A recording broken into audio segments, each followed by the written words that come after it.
Mabit tibay ng balat. Grabe. Dito kami ngayon sa Monkstown, tabing dagat. Ang lamig, sobra. Pero tignan nyo ito mga ka-AB. Naliligo sila oh. Grabe, paano kaya nila nakakaya yan? 6 degrees ngayon, tapos ang lakas ng hangin, pero ito sila naliligo. Dahil holiday ngayon, January 1, kaya marami-rami din tao nandito.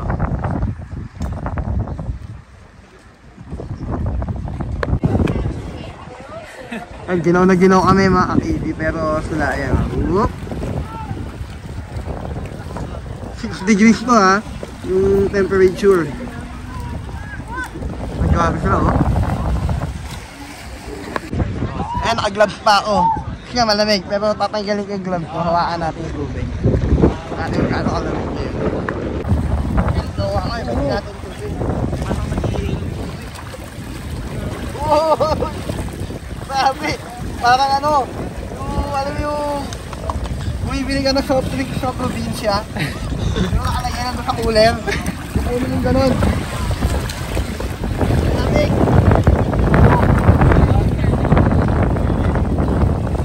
Basahin sapatos ko.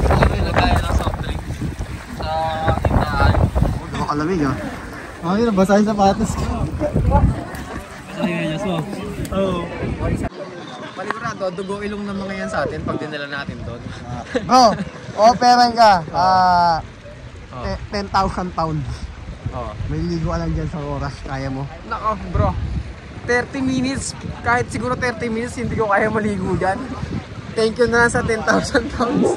Mamamatay ka dun. Mamatay ka dyan, baka alam mo yun, baka cardiac arrest ka dyan pag sobrang lamig. Kami sobrang lamig. Ayun, masakit na yung mga kami namin. Tapos naka-gloves pa kami. Mga pinatong ko lang na saglit sa tubig, siguro ano, wala pang isang minuto ang tigas na agad. Oh, so, grabe. Ito talagang ano.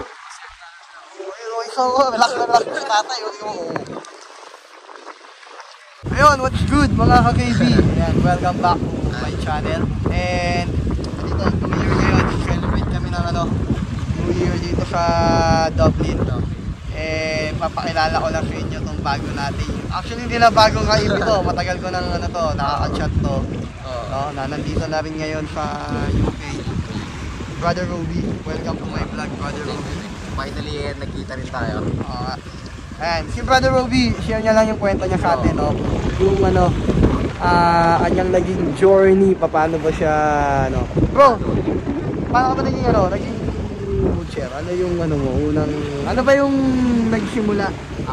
Dahil sa kwento mo, hindi ka naman talaga butcher sa Pilipinas. Yes.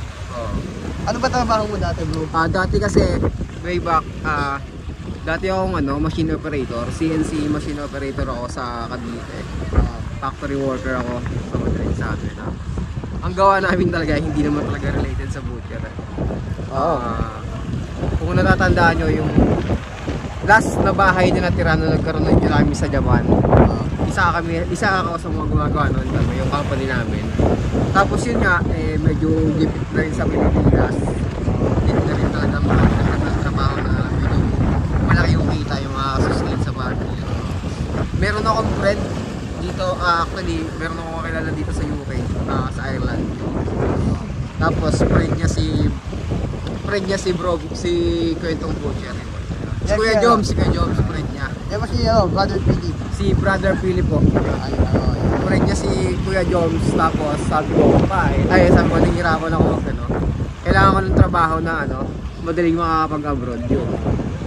Sinere niya si Brother Joms, napanood ko rin sa mga vlog niya.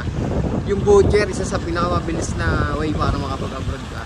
So yun, nilet go ko yung almost 10 years experience ko sa Pilipinas sa pagiging factory worker, machine operator. Inilet go ko siya, nag-start ako mag-butcher. Ang unang ginawa ko, naghanap ako ng eskwela. TESDA. TESDA. Yun, TESDA. Eskwela na TESDA accredited. So nakakuha ako ng scholarship. Yung school ko nga pala ay BTSI. Ayun, shoutout Yun, natin. shoutout nga pala sa mga IBTSI alumni dyan. Actually, meron akong classmate sa IBTSI. Nakasama ko ngayon sa company sa WD Mix. Okay. Dalawa kayo nakita doon. Ha? Nauna lang siya o nauna ka ba? Nauna siya. Bali, mag-iisang taon na siya nung nandito bago ako dumating. Last, ano nga lang pala ako dumating dito, last October. So bro, yung time na, nung time na nag-iisip ka kung ano yung pwede mong maging trabaho na pwede mong gawin, wala ka pang idea sa ano nun, sa butchery? Wala pa. Until yun nga, nung nakita ko yung page mo sa YouTube channel mo, kwentong butchery. Oo. Yun. Malaki rin yung naging guide sa akin ng mga video mo, mga tips mo. Yun nga, bilang tips din sa mga bago. Yun, nag-aral ako, TESDA, tapos after ko makakuha ng NC2, naghanap ako ng experience. Nag-gain ako ng at least 1 year experience sa bilang isang butcher sa Pinas. Tapos yun, nag-apply na ako. Yun nga, nung mga nag-chat-chat ako sa iyo kung ano, paano, di ba? Paano gagawin, oo. Paano, yun. Sa mga kaibigan na rin to ha, si Hero Beauty, ano din, FMW. Yes. And shoutout FMW, number 1 yan. Shoutout nga pala sa mga staff ng FMW kay Ma'am Jamie Dasena yan. Yung agent namin. Sila Ma'am Shera, Sir Wilfredo, Sir Carlo. Hindi pa natin nabanggit na mga iba. Marami pang ginagawa. Bro, kamusta naman ang trabaho? Yun nga, pagdating ko dito, syempre, iba naman yung mass production unlike sa experience natin sa supermarket. Alam niyo sa supermarket, pag December yan, dyan talaga yung mga tawa. Pero dito, pag nandito ka na halos, parang mapipil mo laging December. Ganun yung volume ng trabaho dito. WD Mix, sa WD Mix. Shoutout nga pala sa mga taga WD Mix dyan, sa mga nanonood. Kay Boss Noel. Si Boss Noel din talaga yung nag-ano sa akin din eh. One time na nagsabi na magpasa ka sa FMW ay WD Mix yun. Nandito na nga, nakakatawa din. Nakakatawa naman na kahit paano meron din natulungan ulit yung ating vlog. Totoo yun. Na nakapag-guide, no? Malaking tulong talaga yung mga vloggers na nakatulad mo. Salamat brother.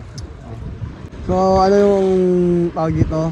Anong pakiramdam na ngayon yung dati di ba nag-start ka lang, tapos na nag-test na ka, ganyan. Tapos ngayon dito ka na natupad mo. Ano pakiramdam? Kasi, ganito kasi yan para sa akin. Pag meron kang isang pangarap talaga na yun nga, gusto mo siya, dumaan din ka talaga sa sinubo ka din talaga. Ang tagal din bago ako talaga nakaalis eh.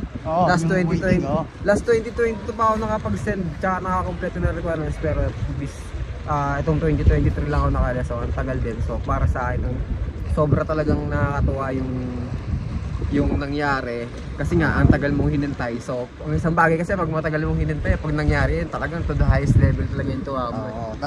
Grabe panalangin din. Yun, totoo yun. Lagi ko rin talagang dinadalangin yun talaga yun. Tapos declare ako ng declare.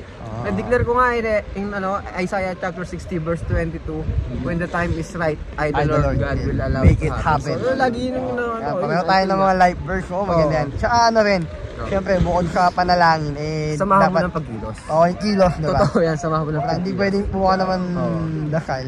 Wala ka namang gawa, diba? Hindi naman pwedeng kilos ka ng kilos, hindi mo naman tinatanong sa Lord, diba? Tama, kailangan pareho yan.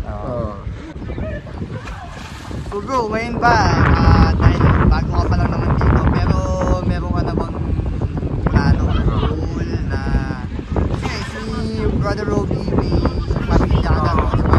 So ano bang plano mo? Dadalhin mo din ba sila dito? Or mag-iipon ka lang? Or babalik ka ng Pilipinas? Kasi, before ako pumunta dito, ang nasa plano ko nun, mag-iipon ka lang, tapos mag-start ka sa Pilipinas na ito bago. Pero nung nandito na kasi, yung lifestyle dito, ang ganda, diba? So, nakaka-explore din yung mga, tulad mo, ikaw, nadala mo na yung family mo dito, diba? Yun, tsaka yung iba. So, ngayon ang plano ko, God's will talaga, hindi madala ko nagiging yung family mo, tumira. Napakaganda din naman kasi dito, makapag-aaral yung mga bata dito, kasi free yung education dito, diba? Yun, ganun yung plano ko. So, yan. Kaya ano lang bro, yan ang magiging motivation mo habang nagtatrabaho ka. Dahil si Brother Roby, nagsisimula pa lang to. Yun. So, talagang lahat ng bagay sa simula, mahirap. Oo. Pero kaya naman, dahil ano naman yan, basta may motivation ka lang. Kaya din. Kaya nga nila Brother Jokes so marami tayong mga Glory to God lahat yan. Kasi ano men, ako nung baguhan din talaga ako, grabe. Napakahirap din. Talaga. Pero mas mahirap yung mga ginagawa ng mga to, lalamig naliligo.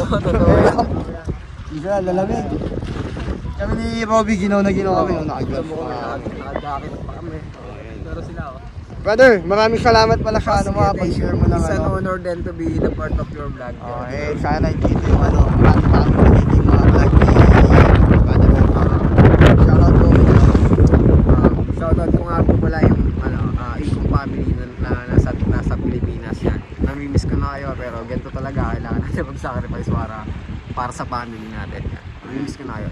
Yung mga yung mga talagang mga nanonood ng mga vlog ko simula pa lang. Ewan ko, naaalala nyo. Magpapa-shoutout lang. Hindi ko pa kilala si Robby nun. Ikong family, Ikong brothers, mga gano'n. Sila shoutout yun. Yung pala si Robby pala yun.